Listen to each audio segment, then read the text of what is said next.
أعوذ بالله من الشيطان الرجيم بسم الله الرحمن الرحيم الحمد لله رب العالمين وصلى الله على محمد وآله الطيبين الطاهرين اللهم صل على محمد وآل محمد وعجل فرجهم.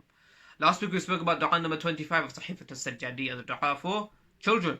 And further down in this magnificent dua, the Imam, he mentions a beautiful and interesting line where he says, وَأَعِذْنِي وَذُرِّيَّتِي مِنَ الشَّيْطَانِ الرَّجِيمِ. And oh Allah, I seek refuge with you for myself and my offspring from the accursed Shaytan. Imagine, the Imam found it important in the dua for children to ask Allah for refuge for himself and his children against the Shaytan. Shaytan is a concept, that is a belief that we all have, because it is mentioned multiple times in the Holy Qur'an. However, because we grow up in a society which questions anything that is outside empirical evidence, it questions the metaphysical, we sometimes lose the appreciation for the Shaytan, and that for many of us, when we think of Shaytan, the first thing that comes into our head is that cartoonish impression of the devil with a fork in his hand coming on your shoulders and whispering. We don't realize that Shaytan is really a reality in our lives. Imagine, Imam al-Sajjad alayhi salam actually has an entire dua against Shaytan in Sahifa al-Sajjadiyya, dua number 17. He dedicates a whole dua to when he remembered Shaytan and wanted to seek refuge from him.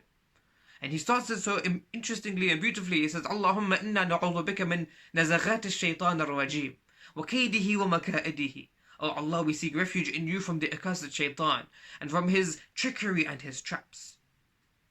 Imagine, the Imam, he dedicates an entire dua, and then he carries on and he says, وَمِنَ الثِّقَةِ بِأَمَانِيِّهِ وَمَوَاعِيدِهِ وَغُرُورِهِ وَمَصَائِدِهِ. We seek refuge in you from his false hopes, his false promises, his delusions, his snares. Look how interestingly the Imam speaks about the Shaytan and teaches us to ask Allah for refuge from the Shaytan. We have to ask ourselves, how much is Shaytan really a reality in our lives? Have we really went to understand his traps, his trickery? Further down the Imam says, Oh Allah, Allahumma wa ma sawwalana min batilin fa'arrafna. When Shaytan tempts us to anything, then allow us to recognize that falsehood. وَإِذَا عَرَّفْنَاهُ فَقِينَا. When we recognize it, then protect us from it. Why doesn't the Imam just say, Oh Allah, when he tries to tempt us towards evil, protect us? He says, Oh Allah, allow us to recognize it. Because he's teaching us indirectly that you have to recognize the falsehood. Then make sure you keep yourself away from it, and in all that ask Allah's help in dua. So we have to really try to understand the Shaytan. Look into the Shaytan. Think about his traps, understand his trickery, so that we can keep ourselves away from the Shaytan.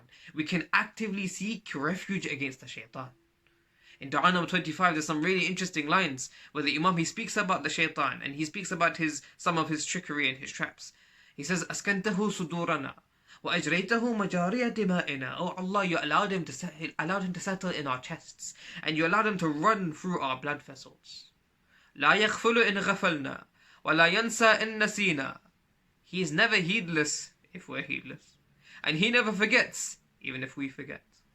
We may forget the Shaytan exists. He never forgets. He is always there to trap us. He's always there to delude us and to take us away from the right path. Then the Imam carries on and he says, يُؤْمِنُنَا عِقَابُكَ وَيُخَوِّفُنَا بِغَيْرِكَ. He says, Shaytan, he makes us feel safe from your adhab, O Allah. How many people do you see in this world who, they feel safe from hellfire, or hellfire doesn't mean anything to them? You tell them, you're going to burn in hell, they say, okay. And then the Imam carries on and he says, وَيُخَوِّفُنَا بِخَيْرِكَ. He makes us fear other than you, O Allah. How many times do you see this? There's a person who will tell him, hellfire, be scared of Allah's punishment. They don't get scared. But you tell them people's opinions, your boss, your friends will think like this. Oh, they get scared.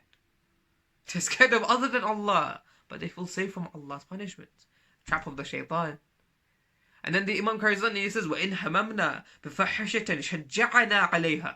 If we ever feel like doing something evil, he gives us the courage to do so. So if you ever feel like the courage of doing something that you know is haram, stop yourself, because you know that's the Shaytan tempting you towards it. وَإِنْ هَمَمْنَا بِعَمَلٍ صَالِحٍ ثَبَّتَنَا عَنْ. If we ever feel like doing a good deed, he delays us from doing so. He holds us back. Holds us back. That's why in our hadith it always says that whenever you feel like doing something good, do it quickly. Don't delay. Hasten in doing good deeds. Because one of Shaitan's biggest traps is to hold you back and to stop you from doing good deeds. So look into the Shaytan, try to understand him and his plots and his traps, and try to keep away from him. And one of the main ways you can do this is said in dua number 17, where Imam as-Sajjad says, Allahumma khsa'hu anna bi'ibadatik, waqbidhu bidu'ubina fi mahabbatik. Oh Allah, take him away from us through our worship of you, and throw him down through our perseverance in your love. Our perseverance in your love. And therefore, in order to keep away from the Shaytan, make sure you keep on supplicating. وآخر دعوانا أن الحمد لله رب العالمين وصلى الله على سيدنا ونبينا محمد وعلى أهل بيته الطيبين الطاهرين.